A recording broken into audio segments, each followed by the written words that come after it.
கர்த்தர் ரொம்ப நல்லவராய் நம்முடைய வாழ்க்கையில் இருக்கிறார். அவர் எல்லோருக்கும் நல்லவராக இருக்கிறார். எனக்கு மட்டும் கிடையாது, உங்களுக்கு மட்டும் கிடையாது. எல்லோருக்கும் அவர் நல்லவர். அவரை தேடுகிற, அவரிடத்துல வாஞ்சையா இருக்கிற எல்லோருக்கும் அவர் நல்லவராக இருக்கிறார். எல்லோருக்கும் நன்மைகளை செய்கிறவர். இன்றைக்கும் இந்த நாளிலும் நமக்கு மட்டும் இல்லை, நம்மை சார்ந்த எல்லோருக்கும் தேவன் புதிய காரியங்களை செய்ய போகிறார்.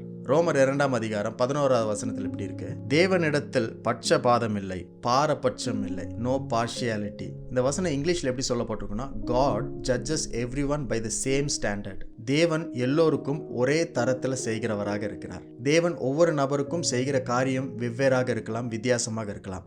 ஆனால் எல்லோருக்கும் ஒரே தரத்தை தான் ஆண்டவர் ஃபாலோ பண்ணுகிறார். அது பரலோகத்தின் தரம், தேவனின் தரம், தெய்வீகத்தின் தரம். God does everything with heavenly standards, God's standards and divine standards. நம்முடைய நடைமுறை வாழ்க்கையில யாராவது ஆண்டவனால ஆசீர்வதிக்கப்பட்டிருக்காங்க அப்படின்னு நம்ம பார்க்கும் பொழுது, அதே மாதிரி ஆசீர்வாதம் நமக்கு கிடைச்சா நல்லா இருக்குமே நம்ம யோசிப்போம். அந்த ஆசீர்வாதம் நம்முடைய வாழ்க்கையிலையும் நம்ம ருசி பார்த்தோம்னா நல்லா இருக்கும்னு யோசிப்போம்.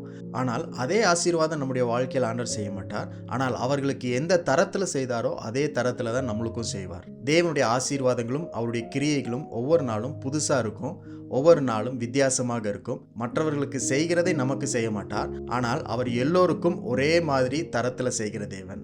அதனால தான் இந்த வசனத்தில் சொல்லப்பட்டிருக்கு, பட்சபாதம் இல்லாதவர், அவரிடத்துல பட்சபாதம் கிடையாது, பாரபட்சம் கிடையாது. ஆகவே யாரெல்லாம் தேவனால் ஆசீர்வதிக்கப்படுகிறார்களோ அதை நம்ம பார்க்கும் பொழுது ஆண்டவருக்கு நம்ம ஸ்தோத்திரமும் நன்றி செலுத்தணும். அதே தேவன் நம்முடைய வாழ்க்கையில அதே தரத்தில் வித்தியாசமான காரியங்களை செய்வார். ஸோ இன்றைக்கும் உங்கள் வாழ்க்கையில் மற்றவர்களை பார்த்து நீங்கள் அந்த மாதிரி ஆசீர்வாதங்கள் நம்முடைய வாழ்க்கையில் இருந்தால் நல்லா இருக்கும்னு நீங்கள் ஏங்கி கொண்டிருக்கலாம், நீங்கள் யோசித்து கொண்டிருக்கலாம். தவறு கிடையாது.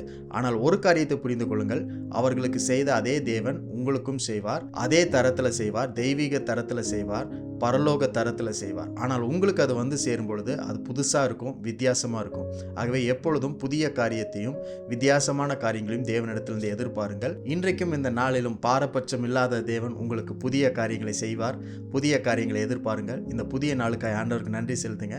நாளைக்கு வர புதிய நாளுக்காகவும் ஆண்டவருக்கு நன்றி செலுத்துங்க. ஒவ்வொரு நாளும் புதுமைகளை காண செய்கிற தேவன் உங்கள் வாழ்க்கையின் இரட்சகராய் இருக்கிறார்.